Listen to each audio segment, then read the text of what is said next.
Prezados alunos e alunas de filosofia, mais uma aula em nosso campo de conhecimento. Estivemos até aqui analisando os aspectos da filosofia antiga no mundo grego. Passamos pelo pensamento dos pré-socráticos, investigamos a natureza filosófica do movimento sofista, olhamos para a figura de Sócrates, em seguida Platão, depois Aristóteles. E vimos o prosseguimento da filosofia no mundo antigo com as escolas que surgiram após esse período clássico da filosofia grega. Entraremos daqui para frente no mundo da filosofia medieval. A história da filosofia obedece o critério da divisão da história. Mundo antigo, mundo medieval, mundo moderno e mundo contemporâneo. O mundo medieval é um mundo visto, às vezes, com uma interpretação absolutamente preconceituosa em relação ao seu valor. Muitos consideraram a Idade Média um período de trevas intelectual, um período sem riqueza cultural, um período sem complexidade cultural, sem avanço e progresso no campo do conhecimento, o que não é verdadeiro. A Idade Média, por exemplo, tem uma experiência filosófica que iremos estudar um pouco mais adiante, chamada escolástica, que faz parte da história da filosofia e tanto contribuiu para o progresso dessa disciplina. A disciplina é essa caracterizada pelo senso racional de abordagem na realidade, pelo aprofundamento lógico e pela capacidade que dá ao ser humano de um exercício de inteligência e de razão na compreensão de si mesmo, na produção do seu conhecimento e como esse conhecimento pode ser eficaz para interpretar o mundo social, o mundo político, o mundo econômico, enfim, o mundo civilizatório que os povos vão sendo inseridos ao longo do espaço de tempo na vivência humana. A Idade Média. A Idade Média é um período que vai do século V ao século XV. Ela tem dois marcos históricos importantes. Primeiro, a queda do Império Romano do Ocidente. Em seguida, a queda do Império Romano do Oriente. Então, entre o século V e o século XV, é o que nós chamamos de Idade Média. Para entender um período histórico, nós deveríamos ressaltar aspectos da natureza política desse tempo, da natureza social, da natureza cultural e da natureza econômica. Então veremos rapidamente quais são os elementos que caracterizam, no sentido assim mais genérico, o mundo político da Idade Média, o mundo econômico da Idade Média, o mundo social da Idade Média e o mundo cultural da Idade Média. Deveríamos entender que esse mundo político da Idade Média é um mundo caracterizado pela fragmentação do poder político, na figura dos senhores feudais. Não há um poder político centralizado que controla toda a extensão territorial de uma determinada localidade. Cada feudo é responsável pelo exercício da sua dinâmica política e da sua organização econômica. Então há uma fragmentação do poder político, não há um poder político centralizado. Isso vai ocorrer um pouco mais adiante na Europa, com um acontecimento que nós definimos como absolutismo, quando a figura do rei passa a ser a figura de controle de todo o mundo social, de todo o mundo político e econômico de uma extensão territorial. Na Idade Média não temos isso. Inclusive a própria igreja, nesse período, ela é senhora de alguns feudos, mas ela não responde pela totalidade do mundo territorial. Cada senhor feudal, repito, é responsável pelo seu espaço geográfico, pelo seu espaço territorial, no sentido de dar um sentido político e um sentido econômico nesse espaço. Então, do ponto de vista político, o mundo medieval é um mundo de fragmentação.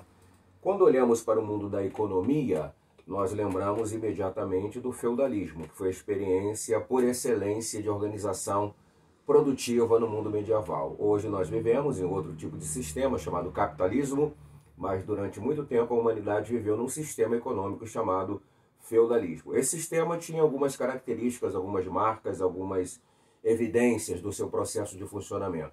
Era, por exemplo, uma economia de subsistência. Não era uma economia produtora de excedente. Não se tinha preocupação de se produzir para o comércio, para fazer negócios. A produção era toda voltada para alimento da população. E é claro que isso traz alguns problemas. Todas as vezes que havia uma intempérie do tempo, todas as vezes que havia um caos qualquer causado pela guerra ou causado por um fenômeno da natureza, nesse momento havia fome, porque todo o cálculo da produção de alimentos estava em função do sustento da população. Não se tinha ideia da sobra como um mecanismo a ser utilizado no processo da comercialização. Outro ponto interessante também dessa chamada economia medieval é que é uma economia bastante centrada no mundo rural. O processo de formação do mundo urbano na Europa ainda vai demorar um pouco para se definir. Nós temos aí uma população que majoritariamente vive no campo, ou seja, vive no mundo rural. Então, o que predomina nesse espaço é a agricultura e a pecuária. São outros elementos que marcam essa economia medieval. Outro ponto da economia, do mundo medieval, melhor dizendo, diz respeito à questão da cultura. A cultura medieval é uma cultura marcada por um princípio que nós definimos como teocentrismo, ou seja, Deus no centro de tudo. Toda a cultura do mundo medieval é marcada pelo pensamento religioso, por força da hegemonia da Igreja Católica nesse contexto. Por força, então, da religião, acaba que cultura, arte, política, todos os elementos da vida social do mundo medieval são definidos a partir da referência religiosa. A religião ocupa um lugar de destaque. É o conhecimento de vanguarda nesse mundo, é o conhecimento que determina tudo. Nós teremos uma nova era na história da humanidade a partir do momento em que começa o mundo moderno. Esse mundo moderno que veremos um pouco mais adiante em nossas aulas, é um mundo, sim, que tem a característica de aparecimento do pensamento secular e a religião diminui em capacidade de influência sobre a vida social como um todo. Mas no mundo medieval não se colocava a possibilidade da existência de um pensamento secular que não fosse controlado pela religião, gerindo possibilidades de compreensão do mundo social e determinando a sua forma de funcionamento. Temos, portanto, uma cultura que nós chamamos de cultura teocêntrica, já que a cultura do mundo moderno terá outro nome e será chamada de antropocêntrica. Então, teocêntrica, teo, Deus, Deus no centro de tudo, Idade Média. Depois, na Idade Moderna, nós teremos antropocentrismo, antropo, homem, centrismo, então o homem no centro de tudo. No mundo medieval, é a ideia da religião, a ideia de Deus, são os valores espirituais que predominam na ordem do mundo social.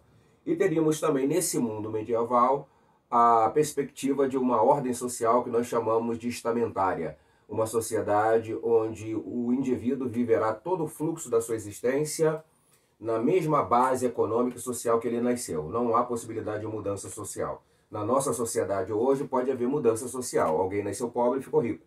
Mas na Idade Média não haveria essa possibilidade. Aonde o indivíduo estava marcado pelo seu nascimento, ali ele ficaria até o fim. Então, os 4 elementos fundamentais da Idade Média, no que diz respeito à formação do seu processo histórico, a sua dinâmica de funcionamento enquanto civilização, são exatamente esses. Do ponto de vista da economia, uma economia de subsistência, uma economia marcada por atividades do mundo rural.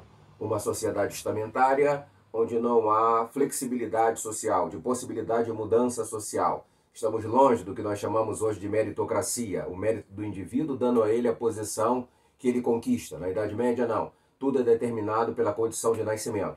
Temos também a questão da cultura, no mundo medieval, uma cultura teocêntrica que vai gerar, por exemplo, a filosofia medieval, que é uma filosofia fortemente marcada pelo universo temático dos elementos da religião, e temos, na perspectiva da política, a fragmentação do processo político. Não há um poder político centralizado. Esse, então, é a nossa palavra introdutória sobre o mundo da sociedade, sobre o mundo da cultura, sobre o mundo da economia, sobre o mundo da política, no contexto daquilo que nós chamamos de Idade Média. Desde já é preciso assegurar que Idade Média não é sinônimo de obscurantismo, muito pelo contrário, é sinônimo também de progresso de inteligência, de progresso de conhecimento e da luz da razão. É um período rico, um período interessante, um período que merece o nosso olhar. E é um período que contribuiu para o desenvolvimento da filosofia.